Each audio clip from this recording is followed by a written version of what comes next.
Hello, everybody. It is Tuesday, November 22nd, 7:14 p.m., and I'm trying something new today.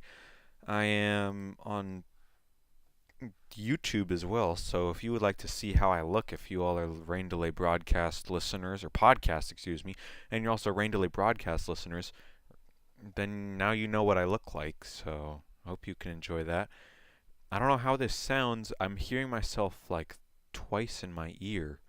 So we'll figure some stuff out as we go along today. But let's get into it. You know how it goes every week if you've been a podcast listener for at least some substantial amount of time, that you would know that the recap comes first. So let's start off. This week I did watch the football and I had a good time. We will get into some of my happy times. But Thursday Night Football, the Tennessee Titans play the Green Bay Packers, and the Green Bay Packers fall yet again down to 4-7. They lose 27-17 to the Tennessee Titans, who played much better recently after that tough loss to the Chiefs. Then Ryan Tannehill, 2 touchdowns. Derrick Henry, a touchdown on the ground. Treylon Burks, 7 catches, 111 yards. That's one of the very rare times that Ryan Tannehill has actually thrown the ball this season at all. And the Tennessee Titans decide to win over the sad Packers, who look like they're kind of done for this season. On Sunday, Rams and Saints. The Saints get the win 27-20 in their throwback uniforms. Andy Dalton, 3 touchdowns. Chris Olave caught a deep ball, 5 catches, 102 yards, and that one big touchdown. Matt Stafford was very bad. Then he got taken out and now he's in concussion protocol. So something's afoot with Matthew Stafford, and just the Rams they're in last place in the NFC West. They just kind of suck in general. He went 11 for 18 for 159 yards and 2 touchdowns, and then they had to bring in Bryce Perkins, who had played 1 game before this sad loss to the New Orleans Saints, who now have a better record than the Rams. As a Lions fan, I'm not complaining, actually, because we get their draft pick next year. So keep losing, Rams. Washington and Houston, and how about those Commanders? Left hand up, who are we? The Commanders! Yeah, that's a little loud. Sorry about that, everybody. I'll try to turn it down next time. I didn't mean to blow the eardrums out like that, but the Commanders, they get the win 23-10 over the bad Texans. Taylor Heineke, 191 yards. Didn't have to score any touchdowns. All of them were rushing touchdowns by various people. He ran for 1. Brian Robinson ran for 1. There was some other people that ran. Who was it? Not Antonio Gibson. I forget who it was. But there was another touchdown that was scored. I can confirm that. Logan Thomas was a leading receiver, 5 catches for 65 yards. Davis Mills was a leading rusher for the Texans, 5 carries for 10 yards and a touchdown. His 1 touchdown made it a 23-10 game late in the fourth quarter. But the Commanders, they get the win. They're now 6-5. Every single team in the NFC East is 6-5. Now here comes a horrible, ugly game. Patriots and Jets. Patriots get the win 10-3. Yes, you heard that right. I'm not talking about a score that happened in midway through the first quarter. But the game-winning touchdown happened with like 6 seconds left, done by Marcus Jones of the Patriots. A punt return touchdown. The 10th punt of the game for the Jets was returned for a touchdown. Zach Wilson went a grand total 9 of 22 for 77 yards. Tyler Conklin was the leading receiver, 2 catches for 15 yards. Zach Wilson was the leading rusher, 3 carries, 26 yards. He had 2 passing yards in the second half. 2! I could go onto an NFL field right now. And you know what Zach Wilson gets? Yeah, Zach Wilson, you get that. That's terrible performance. Bring in Joe Flacco or something. Bring in who's a free agent out there? Cam Newton. Sign him. Sign me. I'll do a better job than that. Sign Marcus, actually. He can throw a football farther than me. But terrible game. Neither team really should get any credit. It was mostly the Jets' fault for giving up the touchdown. There was bad blocking. And that's what led Marcus Jones, who you haven't heard of. And now the Jets and Patriots are both 6-4. All the teams in the AFC East are above 500, so that's good for them. Now, I get to talk about this one. I get to flex my muscles a little bit. because the Detroit Lions, they won a game. The Detroit Lions, they get the win. I said the 31 Lions to won a 18. game. Man, we going all the way. All the way, baby. We about to celebrate. Come on, why? Because the Lions won a game. 4-6 over and a 31-18 win over the New York Giants. Marcus's New York Giants, and you know who's a big Detroit Lions fan? That's right, that's me. A Justin Jackson touchdown performance. Jamal Williams, 3 rushing touchdowns. Jared Goff didn't have to throw it that much, only 165 yards. Daniel Jones, 341 yards, which is actually pretty impressive considering that Wan'Dale Robinson tore his ACL in this game. It's going to go down from here. Wan'Dale Robinson was the leading receiver, 9 catches for 100 yards. Amon-Ra St. Brown with 7 catches for 76 yards. And my Lions have won 3 games in a row. I'm a happy camper out here. And poor Giants, poor Marcus, actually. He's going to have to deal with a horrible team. And I was announcing this one, so I got to feel very happy, and I was very pleased, and just a positive day all the way around. Colts and Eagles. Eagles with a game-winning touchdown late in the fourth quarter. A rushing touchdown by Jalen Hurts gave them the lead 17-16. They would hold on for the win. This game was 13-3 at one point in favor of the Colts, and everyone was saying, "Oh my God, the Eagles, are they this bad?" Well,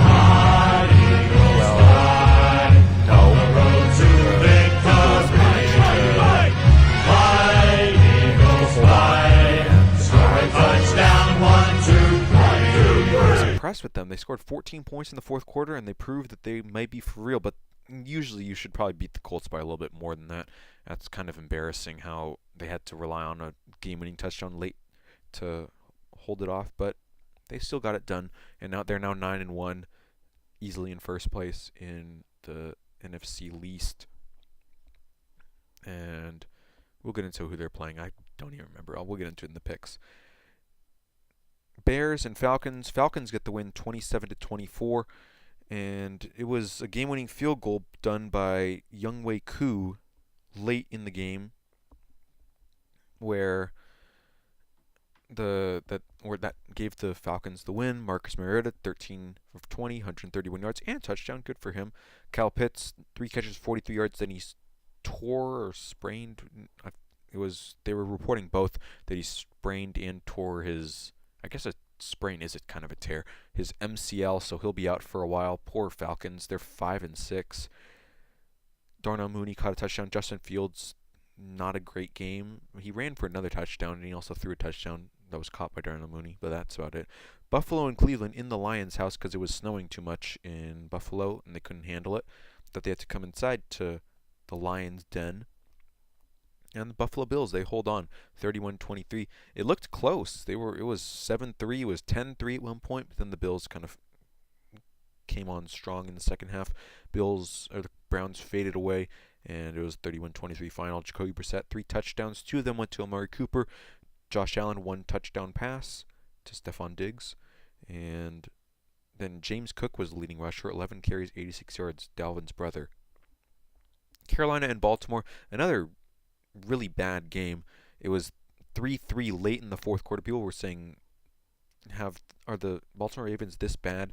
They're going to tie with the Carolina Panthers? Well, no. They managed to score a touchdown late in the game, a Lamar Jackson rushing touchdown, and that was it. Baker Mayfield got benched. They're going to start Sam Darnold next week, and Kenyon Drake, 10 carries, 46 yards. Demarcus Robinson, who was in training camp with the Raiders this past offseason after a couple years with Kansas City, he got released after training camp and after the preseason, then signed with the Ravens, and now is their leading receiver in Week 11. 9 catches, 128 yards. Baltimore is now 7-3. Carolina falls to 3-8. Raiders and Broncos. Raiders get the overtime win, 22-16 on Devontae Adams' game-winning touchdown from 35 yards out, and he caught 2 of them actually in the game. 7 catches, 141 yards. Just a bad back-and-forth game for both teams. The Raiders are really struggling. The Broncos made a field goal late in the fourth quarter to tie it up, and then it went to overtime, and from there it was just the first drive Raiders marched down the field and scored the touchdown and won the game. Both teams are now 3-7. Cowboys, and this is incredible. A 40-3 win over the Minnesota Vikings to give the Vikings only their second loss of the season. How about them Cowboys? Tony Pollard with 2 receiving touchdowns, including a 61-yarder that he caught from Dak Prescott. By the fourth quarter, it was 37-3, so they brought in all the backups, and it was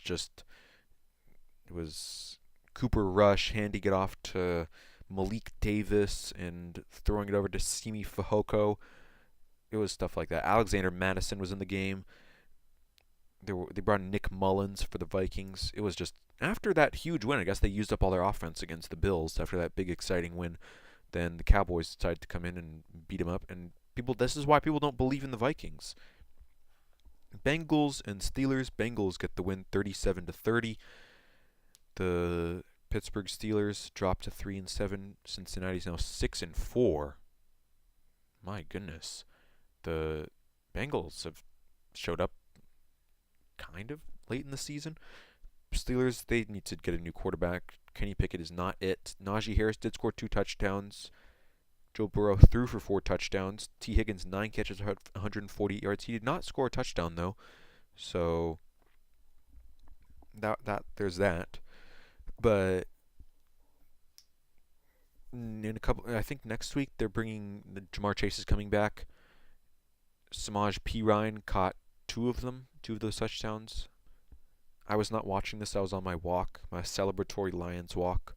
So it got flexed out of Sunday Night Football. That will tell you all it needs to know. George Pickens did do a stupid thing where he rammed his helmet into T. Higgins on an onside kick late in the final seconds and got ejected. So thumbs down to you, George Pickens. That was stupid. Kansas City and the Los Angeles Chargers. Kansas City gets the win 30-27. The Chargers dropped to 5-5. Chiefs are now 8-2. So the entire AFC West, besides the Chiefs, is either at or below 500. Patrick Mahomes 3 touchdowns. Justin Herbert 2 touchdowns. Those 2 were caught by, what's his name? Justin Palmer? I don't know his first name. But Travis Kelce, 3 touchdown receptions, 6 catches, 115 yards, including the game winner in the waning seconds after Justin Palmer caught one of those touchdowns. Austin Eckler ran for 1, but the Chiefs keep on showing why they're the better and they're the only good team in the AFC West. They hold on.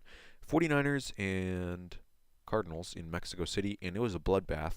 Colt McCoy got the start for the Cardinals, and he ended up getting benched for Trace McSorley late in the game.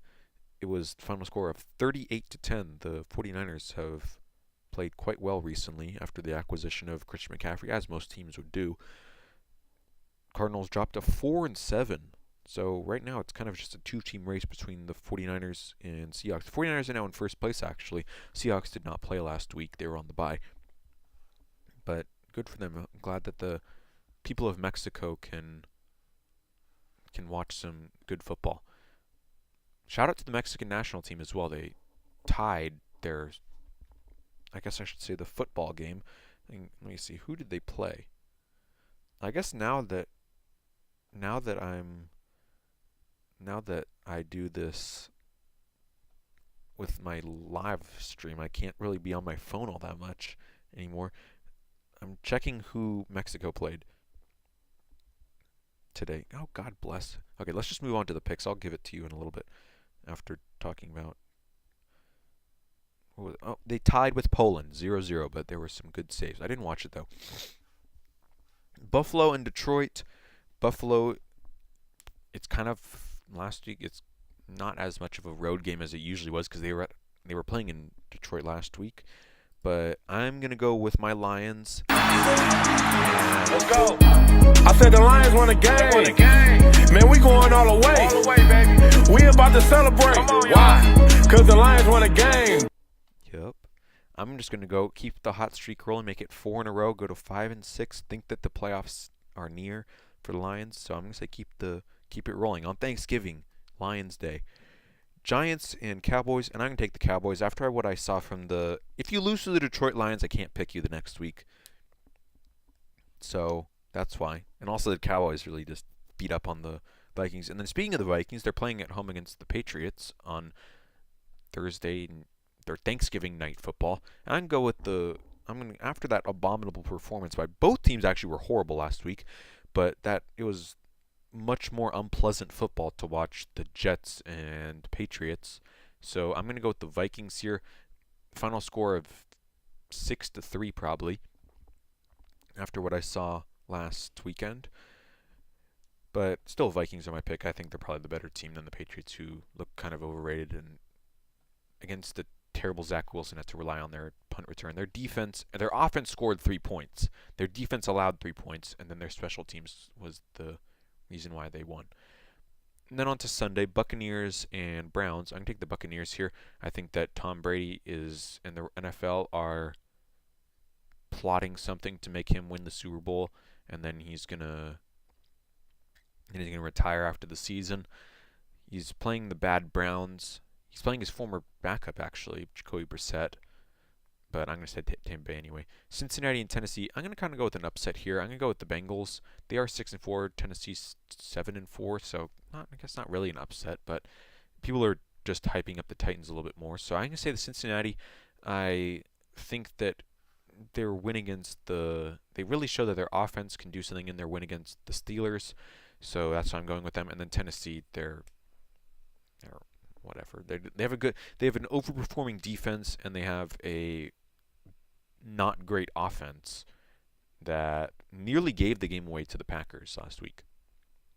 Houston and Miami. I'm going to take Miami here because Houston is terrible, and they might be switching quarterbacks to Kyle Allen because Davis Mills is not it. Shout out to Davis Mills, Cal guy. I may have actually watched him play before. I went to a Cal game way back in the day. I guess way back in the day, 2018. I went there with Marcus, actually. We went to it with a elderly neighbor, and we watched. They were playing UCLA. They got blown out, 37-17. And I cannot tell you if. Why am I so crooked? But in this camera. But I'm gonna. I'll let you all know on the broadcast on Thursday. I'm announcing Bills Lions, so I'll let you all know. But Miami's my pick. Chicago and the Jets, and after that horrible turnout that the Jets did last weekend, I'm going to take the Bears because that's punishment for that terrible game.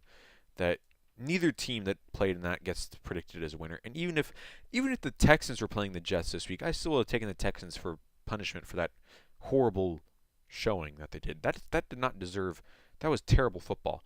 That was some of the worst football I've ever seen in my life. And at least in that game a couple weeks ago, the 49ers and the Broncos, there was a punt fest. I was announcing that one, actually. At least the punts were good. In this one, the punts were bad. Braden Mann averaged like 38 yards a punt. Atlanta and Washington. I'm going to take Washington. I think they're on kind of a hot streak. Atlanta, they've looked all right. They've looked better than what people have expected. But with no Kyle Pitts, I know that people say he doesn't have any impact, but it's just like he's a receiver, so it's too bad that he's hurt. And then Washington, they're looking up, and they look like they have a chance to maybe sneak into the playoffs as a wild card. Breaking news out of baseball, by the way. The Angels have acquired Hunter Renfroe from the Brewers, for you all that care. Denver and Carolina. I can take Denver. Carolina's switching quarterbacks again. Denver has looked bad, but I'm going to still say that they may get a win. They had, looking at their schedule early in the season, when you could see that there were like a clear couple of wins. And this one against Carolina, I remember predicting this one from the start. I was saying Broncos are going to get a win here. Their wins have become against the Texans, 49ers, and Jaguars. That was an injured 49ers team, a bad Jaguars team, and a bad Texans team. Now, how many more bad teams do they play? They play Carolina, and they play Baltimore. That's going to be a loss. Chiefs, that's a loss. Cardinals, maybe a loss. Rams, that's probably a win. The Rams suck. Chiefs again. I'm going to say that's a loss because the Chiefs may still have something to play for, possibly for the division or something, or the conference, because that's week 17, so they're not going to be out of it all the way yet. And then the Chargers, that's probably a loss again. So I see this week, and then maybe the Rams or maybe the Cardinals. So I'll give them 1-1 out of those two. So I'll say that the I'll say that they'll finish 5-12, but this is gonna be a win this week in my mind. Baltimore and Jacksonville. I was just saying that I think that Jacksonville's a bad team, in Baltimore, I mean, I can't really say that they're good after what they did against the Panthers last week, 13-3 against them. It was 3-3 with like 2 minutes left in the fourth quarter. But I can take Baltimore here because I think that the Jaguars suck. They don't even suck that bad. They aren't as bad as the Panthers, but they're still not an enjoyable team to watch. Chargers and Cardinals. I can take the Chargers here because I think that the Cardinals are kind of hopeless. They're just falling apart. That loss to the 49ers really showed that they have weakness at defense. Like there was a play with George Kittle touchdown where a defender for the Cardinals like stopped trying. Like instead of trying to tackle George Kittle, I mean I wouldn't try to tackle George Kittle, but this guy's an NFL football player, and like number 33, Antonio Hamilton, he was running and he just stopped running as soon as he saw George Kittle coming at him, and he was the only guy in his way to the end zone. So, but then that ended up being a touchdown. So I think that the Cardinals don't have much hope. They're kind of just a flawed team. The Chargers are also not great. Did I say the I meant the Cardinals. These two teams, this is one of those matchups that I never really thought would happen ever. I just can't envision Chargers and Cardinals. It's kind of weird. I have like a couple games in my head that like I don't think that are like possible to happen, even though they will, but it's just like weird to think about. I'll give you an example. Maybe like, I don't know, like Jacksonville and the Green Bay Packers. Like it's just too like weird. And I guess the Chargers and Cardinals. Well, I guess the Cardinals play in the Chargers Stadium a lot because they play the Rams. But anywho, I'm taking the Chargers because I think that the Cardinals are hopeless. Raiders and Seahawks. I can take the Seahawks here. They're coming off the bye. The Raiders are not great. Oops, headset fell off. And they did win last week against the bad Broncos, but I think the Seahawks with Geno Smith, they are now in second place behind the 49ers, who are leading the NFC West. But I think that the Seahawks have a chance to jump back up into first. And the Raiders seem like an easy target. I've been watching too many TikToks recently about how the Raiders suck so bad because their coaching is terrible and their coach doesn't know how to like call plays because Josh McDaniel, former Patriots offensive coordinator, he was just kind of like the yes man to Tom Brady. And now with Derek Carr, who's obviously not Tom Brady, he doesn't know what to do. So I think the Seahawks, they're just more of a functional franchise. So I think they're going to take the win. Rams and Chiefs, and if you were talking about this game last year, this might have been on Sunday Night Football, but no, it's not. And it's an easy pick for me. I'm saying Chiefs. It's possibly going to be Patrick Mahomes versus John Wolford, and that's not a good matchup for the Rams, that's for sure. I can take the Chiefs here. That should be an easy win for them. Saints and 49ers, and I do like my Saints. I'm not like a fan of theirs. I just like them as a team. They're just kind of fun. And also I have a New Orleans Saints shirt that's currently dirty. I hope it's washed by Sunday so I can wear it. But I think this game is going to go to the 49ers, but I think this may be a little closer than people think. I could see like 27-23 or something like that. Something that isn't not like 45-10 or something. If it is, then come back and blame me. But I say that I think that the 49ers will get the win, but it'll be closer than you think. I think the Saints are a little underrated. And on Sunday night, Packers and Eagles. I think the Eagles get the win here. Packers are really bad. They don't have any receivers, and the Eagles have, aside from that loss against the Commanders and like the first 3 quarters against the Colts, they've looked pretty good. So I think that they'll beat up on a bad team. And finally, Monday Night Football. This is such a weird game. These two teams remind me exactly of each other. They're pretty much like the exact same team, Steelers and Colts. They are not even underperforming.